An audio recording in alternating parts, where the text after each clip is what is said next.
Vamos falar de anistia? O primeiro assunto aqui hoje do nosso vídeo das 18 horas é anistia. E para mim é anistia já. Tem muita gente que fica gritando sem anistia aí. Sabe por que essas pessoas que gritam sem anistia, o que é que acontece? É sobre ideologia. Elas colocam ideologia acima da justiça. E a filha do Clezão fala sobre isso. E eu vou trazer para vocês agora, já pedindo para vocês para se inscreverem, uma matéria da Revista do Oeste. Não vou ficar enrolando aqui não, pedindo para você se inscrever, compartilhar, não. Eu já vou direto ao ponto aqui. E a filha do Clezão fala sobre isso. Eu vou trazer um vídeo aqui que, às vezes, esse assunto deixa muita gente de estômago embrulhado, muita gente triste pelas situações, mas nós precisamos falar sobre isso aqui. Olha só o vídeo aqui da Revista Oeste. Rio, vários famosos gritando sem anistia, eles não têm muita noção do que isso significa e o que isso implica para várias famílias de inocentes, né? O que você acredita que o país ainda não compreendeu sobre o horror, né, desse sistema prisional, né, condenando inocentes, né, e que isso pode infligir às famílias, como aconteceu com a sua família. Exatamente. Essas pessoas que gritam sem anistia não conhecem as pessoas que foram presas no dia 8 de janeiro. Eu conheci. Eu entrei lá na Papuda. Eu conheci as pessoas que foram presas. Meu pai, ele faleceu com 46 anos de idade. Meu pai era um dos mais jovens que estavam presos. São senhores de idade que estão pagando por um crime que nunca cometeu. São pais de família, são trabalhadores, são estudantes. Então, essas pessoas não merecem isso. Eu acho que essas pessoas que gritam sem anistia é porque eu sou uma pessoa que tem muita empatia. Eu sempre gosto de ouvir o lado da história, os dois lados da história. E essas pessoas que gritam sem anistia são pessoas que não buscam conhecimento, são pessoas ignorantes, que coloca a ideologia acima da justiça. E é isso, é por isso que meu pai faleceu. Por conta da ignorância dessas pessoas, por conta da ideologia que essas pessoas colocaram acima da justiça. E no Rio, vários famosos. Então, tá aí a filha do Clezão. Eu concordo com ela. Colocam a ideologia acima de tudo. A esquerda, quando convém, tem anistia. Mas quando não convém, condenação, joga lá, tranca a cela, joga a chave fora, morra. Essa é a ideologia da esquerda. Não tem empatia pelas pessoas que foram ali. Igual a menina jovem, perdeu o pai ali preso, um trauma, aí vem a esquerda, bate palma e fala assim, foi lá porque quis. E quando a esquerda vai se manifestar e quebra tudo? Ah, é um ato pela democracia. Mas quando é a direita que se manifesta, se reúne, que faz manifestações, aí é golpe, aí é genocida, aí é fascista, é tudo isso. Aí é um assunto que deixa muita gente triste, porque o Clezão virou símbolo dessa injustiça que tem acontecido. Vamos para mais uma? Vamos passar para mais uma notícia aqui? Espero que você tenha gostado aí do que a menina falou. Eu gostei do que ela falou e é gente que não tem empatia. Vamos falar aqui, esse editorial aqui, esse vídeo está falando sobre injustiça. Vamos falar sobre mais uma matéria aqui do Pleno News? Esse rapaz, vocês lembram dele? Olha o que aconteceu. Foi preso por uma viagem que nunca fez, virou réu por uma minuta que nunca existiu e agora querem condená-lo por uma reunião qual ele nunca participou.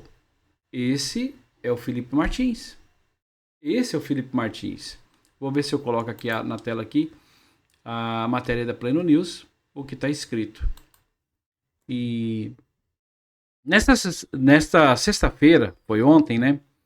O vereador Carlos Bolsonaro, do Rio de Janeiro, se pronunciou sobre o caso de Felipe Martins, ex-assessor internacional do ex-presidente Jair Messias Bolsonaro. Em sua declaração, Carlos destacou que o processo contra Martins avança nos Estados Unidos e pode expor ao mundo a profundidade e perseguição política no Brasil. realmente é uma perseguição política. E esse caso, ele é gritante. E quando isso chegar e que for esmiuçado tudo isso, vai escancarar toda a farsa do que está acontecendo no Brasil, né? Se eu não me engano, ele já tem quase 2 anos preso. E qual é o crime? Eu não vejo o crime aí. Não tem provas contra ele. E ele ainda continua lá. E outra, não pode receber visita de ninguém, da família, nada. O cara está isolado. E isso é a justiça do Brasil. Vamos para mais uma? E agora que eu já estou no meio aqui, eu acredito que você está gostando do que nós estamos falando aqui. O que você acha do que aconteceu no Brasil? A filha do Clezão aí falando verdades, que é falta de empatia, e essas pessoas que gritam sem anistia é porque elas não estão preocupadas com a justiça. E agora vem aí e mostra mais uma para vocês. O caso Felipe Martins. Se isso não for injustiça, eu não sei o que é injustiça mais no Brasil. Enquanto o bandido entra pela porta da frente e sai pela porta da frente no mesmo dia por tráfico, por uma série de coisas que realmente é crime e são pessoas perigosas. O que é que o Felipe Martins tem de perigoso? Nada. Simplesmente a opinião por estar sendo parceiro político de alguém que não agrada à esquerda. Simplesmente isso. Vamos para mais uma? Hoje está mais ou menos sobre isso aqui, opinião, injustiça. E o Nicolas Ferreira? Deixa eu perguntar para você. Você gosta do Nicolas Ferreira?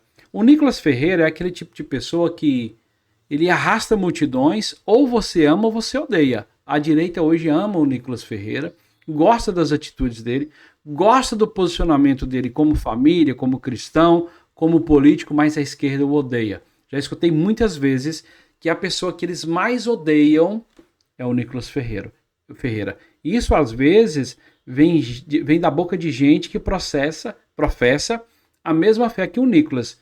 São do mesma linhagem religiosa. Evangélicos. Eu já ouvi muitos evangélicos desferirem palavras de ódio sobre o Nicolas Ferreira. E vamos falar aqui sobre o Nicolas Ferreira, matéria aqui do Conexão Política.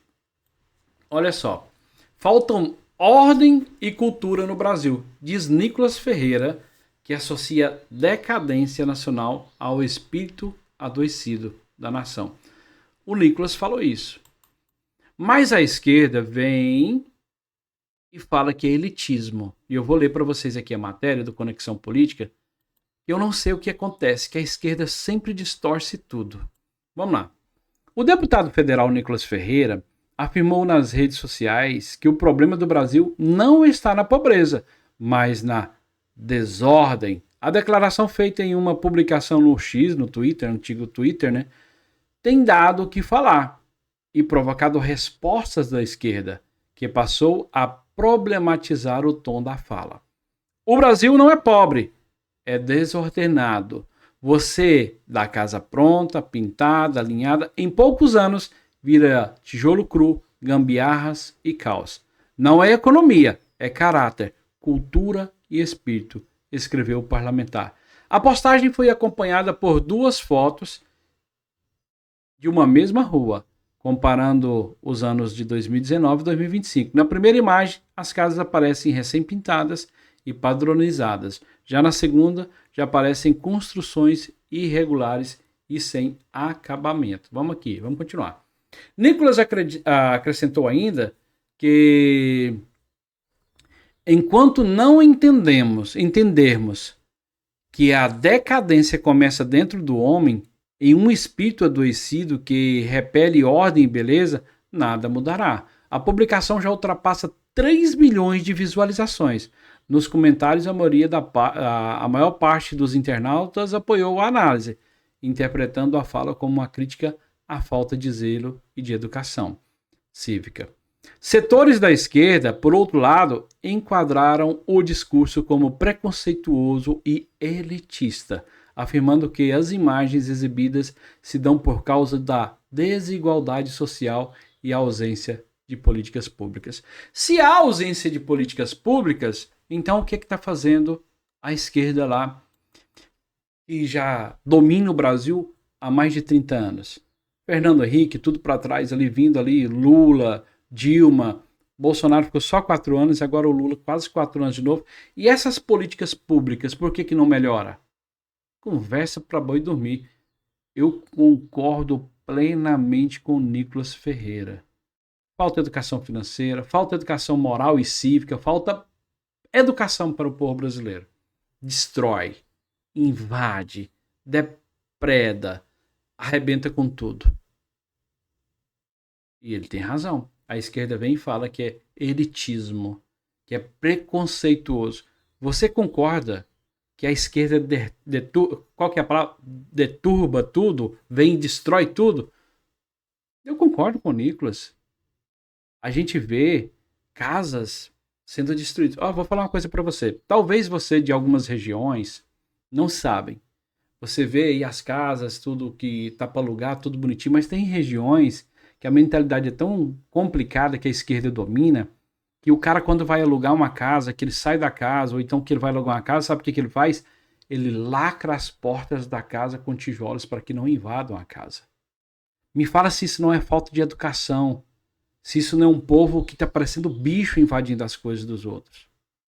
É isso que acontece. Eu vejo isso acontecendo.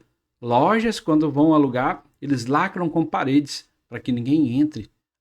Aí eu fico pensando, como que essas pessoas vão mostrar esse imóvel para alguém que vai alugar, se for o caso de aluguel?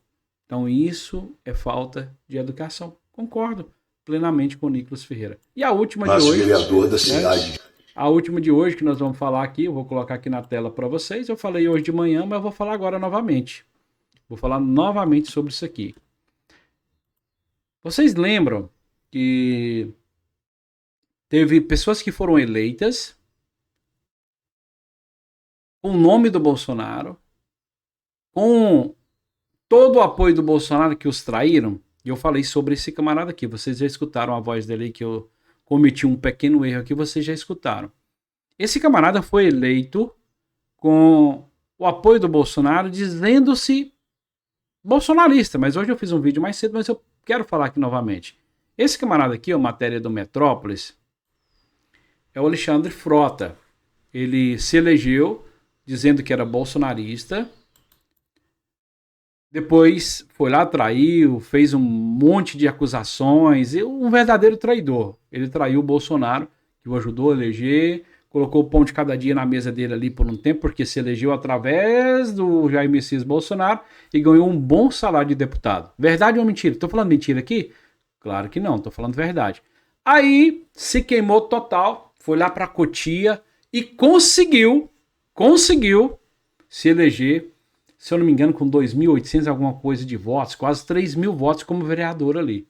Mas ele já tinha entrado em embates, problemas também com o João Willis. E o João Willis processou ele, né? E ele perdeu essa ação aí que o João Willis processou. E junto com essa condenação já veio a inegibilidade e também a cassação do mandato. E ele depois veio aqui e fez a declaração após ter perdido o mandato. Então ele se pronunciou. Então eu estou trazendo aqui agora o mesmo assunto, mas agora com a pronúncia dele, o que ele vem e fala. Bom, eu estou aqui porque eu nunca deixei vocês sem resposta. Eu poderia começar esse vídeo de diversas maneiras, mas eu vou começar primeiro agradecendo aquelas 3.000 pessoas que votaram em mim para que eu me tornasse vereador da cidade de Cotia. E eu tenho certeza que durante esses 8 meses eu entreguei muito, me dediquei bastante, trabalhei imensamente pela cidade, pela melhoria da cidade, pelas famílias que eu atendi, pelas crianças, pelos idosos, pelas mulheres. Eu realmente trabalhei muito. E acho que aqueles que votaram em mim ficaram orgulhosos. E aqueles que não votaram também se orgulharam de ter um cara tão comprometido com a cidade. Mas a política tem dessas coisas, né? É uma guerra. E, infelizmente, a Câmara hoje cassou o meu mandato, como vocês todos já devem saber. É óbvio que eu não fiquei feliz, fiquei triste, porque eu vinha exercendo um trabalho profissional bacana, de muita entrega, de muito amor a essa cidade. Então, foi para mim muito difícil. Mas eu não posso falar aqui para vocês, tchau. Posso falar até breve. Saio de cabeça erguida, triste, claro. Estou com a minha família aqui, minha família triste, né? Porque ninguém queria e ninguém imaginava que isso pudesse acontecer, mas aconteceu. E não é de hoje que tentavam me calar. Mas engana-se quem vai me calar. Bom, Pois é, tá aí a declaração do Frota. Eu não posso falar, eu não posso vir aqui e falar que ele não foi um bom político ali, porque eu não acompanhei, não acompanho o Frota, não sei o que ele está fazendo. Pode ser que ele tenha sido um bom vereador mesmo ali, eu não tenho certeza e não sei se foi bom vereador ou não. Mas a matéria do Metrópolis diz aqui, ó, Alexandre Frota gravou um vídeo de pronunciamento após ter o seu mandato de vereador por Cotia cassado recentemente. Em suas redes sociais, o político começou agradecendo aos 3.000 votos que recebeu na última eleição, que elegeram vereador pela cidade. Eu me dediquei muito, trabalhei imensamente pela melhoria da cidade, pelas famílias e que entendi pelas crianças que atendi. Pelas crianças, pelos idosos e pelas mulheres. Eu realmente trabalhei e trabalhei muito, afirmou. Frota declarou ainda que dentro do campo político existe uma guerra, ao justificar a cassação de seu mandato pela Câmara de Vereadores do município de São Paulo. Fiquei triste, porque eu vinha realizando um trabalho excepcional, bacana, de muita entrega, de muito amor. E essa cidade, vamos ver aqui o que ele falou aqui. Deixa eu me perdi aqui, só um minutinho. Eu realmente trabalhei muito, muito. Frota declarou ainda, porque entrega muito medo da cidade, disse. Ex-parlamentar ressaltou que sua saída, vou ver ali que está melhor para mim ler ali. O ex-parlamentar ressaltou que sua saída não é um adeus definitivo. Deixa eu pular aqui, que isso aqui você já viu. Deixa eu falar aqui o que é importante, é isso aqui. O vereador Alexandre Frota, do PDT, da Câmara Municipal de Cotia, na região metropolitana de São Paulo, teve seu mandato cassado. Então ele é do PDT. Eu falei isso no editorial passado. Hoje eu estou dando as travas na língua aqui, não sei o que está acontecendo, mas é normal. Depois do Covid eu fiquei assim mesmo. Mas esse menino aqui, o Alexandre Frota, ele disse que era de direita, se elegeu com os votos do Bolsonaro, mas agora ele é do PDT. O PDT, se eu não me engano, é de esquerda, né? Não, brincadeira minha, é esquerda mesmo, bem esquerda. Ultimamente, o Ciro, que estava ali no PDT, que é muito esquerda ali, parece que está saindo, indo para outro, não sei se é PSB, não sei para onde que ele está indo não, mas vai receber apoio do PL. Você vê o que é a política, né? O Ciro, que é esquerdista, a vida sempre foi do PDT, agora está indo para disputar o governo de São Paulo, de Fortaleza ali, com apoio do PL. É umas coisas, já estou mudando de assunto, mas olha só.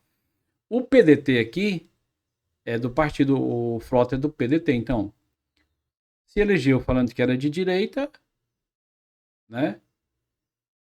Com o bolsonarismo, mas depois ele foi e se filiou ao PDT e disputou as eleições ali em Cotia como vereador pelo PDT. E agora perdeu o mandato.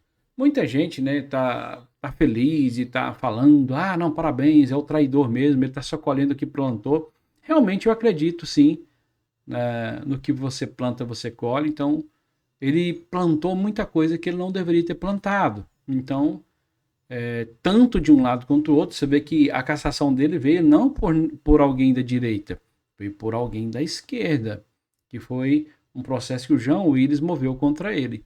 Então, ele está colhendo aquilo que ele plantou. E muitas pessoas estão felizes, falando que ele é um traidor e tal, mas eu não sei, não posso dizer para vocês se ele foi bom ou ruim como vereador ali em Cotia. Aí só as pessoas de Cotia que podem falar, porque eu não acompanho a vida dele, nunca acompanhei, nem quando ele dizia que era bolsonarista, e nem quando ele era ator, nada disso. Eu não sei muita coisa sobre Alexandre Frota. Beleza? Deus abençoe você e até o próximo vídeo. Espero que você tenha gostado. Se você não se inscreveu, se inscreva, curta, compartilhe. Aperte o sininho para receber as notificações, que amanhã eu tô aqui novamente. Isso é o segundo vídeo de hoje. Então, todos os dias eu coloco 2 vídeos. Umas 13 horas, 1h da tarde, que é na hora do almoço praticamente. Muita gente almoçou, outros não. E o outro às 18 horas, às 6 horas da tarde. Muita gente já jantou, não. Denis, você fala muito de comida, né? Fala, eu gosto muito de comida mesmo, gente. Eu gosto da comidinha boa. Deus abençoe você.